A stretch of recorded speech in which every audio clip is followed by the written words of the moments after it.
আল্লাহ রব্বুল আলামিন সূরাতুল হিজরের 43-44 নম্বর আয়াতের মধ্যে বলেন, ওয়া ইন্না জাহান্নামা লামাউইদুহুম আজমাইন, নিশ্চয়ই জাহান্নাম তাদের প্রত্যেকেরই প্রতিশ্রুত স্থান হবে।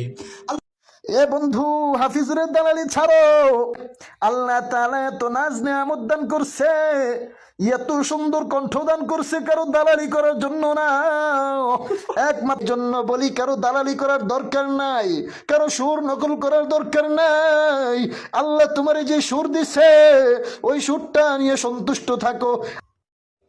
এরে, তুই যে আমারে নসিহত করলি, তোর গলায় তো হাফিজুরের আওয়াজ শোনা যায়। তুইও তো হাফিজুরের দালালি কইরা কইরা আরেকজন রে নসিহত দেস না, না, আরেকজনের দালালি কইরা কইরা অন্য জন রে নসিহত দিস না। ভালো হয়ে যাও।